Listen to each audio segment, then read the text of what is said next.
Matthew 9. And getting into a boat, he crossed over, and came to his own city. And behold, some people brought to him a paralytic lying on a bed. And when Jesus saw their faith, he said to the paralytic, "Take heart, my son, your sins are forgiven." And behold, some of the scribes said to themselves, "This man is blaspheming." But Jesus, knowing their thoughts, said, Why do you think evil in your hearts? For which is easier to say, "Your sins are forgiven," or to say, "Rise and walk"? But that you may know that the Son of Man has authority on earth to forgive sins. He then said to the paralytic, Rise, pick up your bed, and go home. And he rose and went home. When the crowds saw it, they were afraid, and they glorified God who had given such authority to men. As Jesus passed on from there, he saw a man called Matthew sitting at the tax booth. And he said to him, Follow me.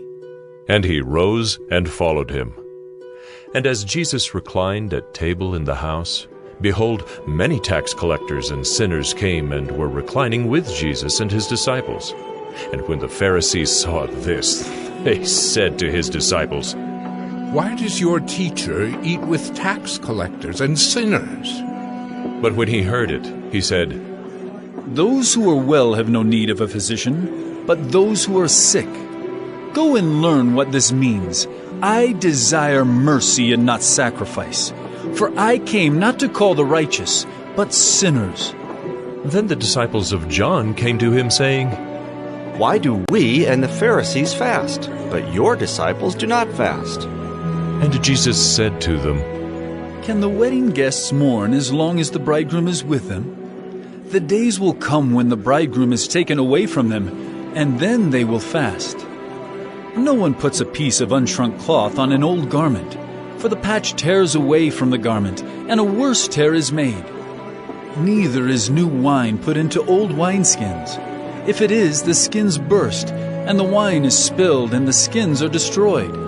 But new wine is put into fresh wineskins, and so both are preserved.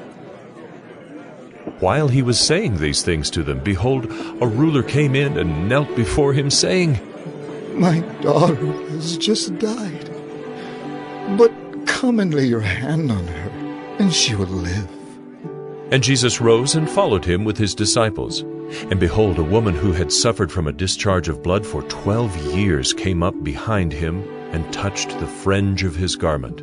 For she said to herself, If I only touch his garment, I will be made well. Jesus turned, and seeing her, he said, Take heart, daughter. Your faith has made you well.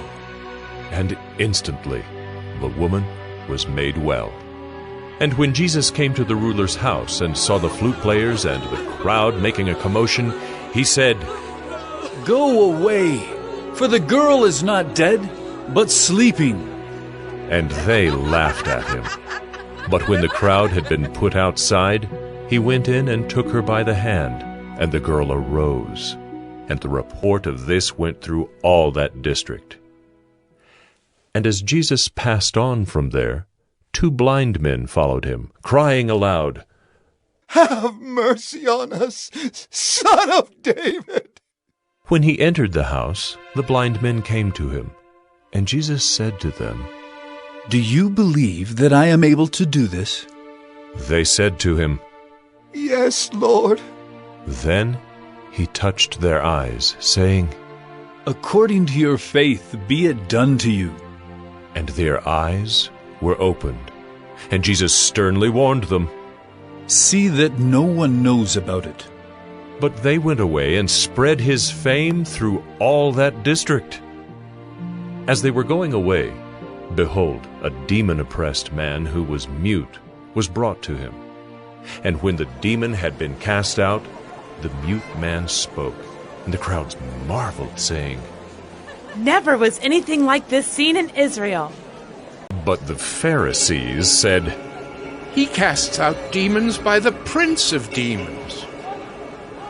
And Jesus went throughout all the cities and villages, teaching in their synagogues and proclaiming the gospel of the kingdom, and healing every disease and every affliction.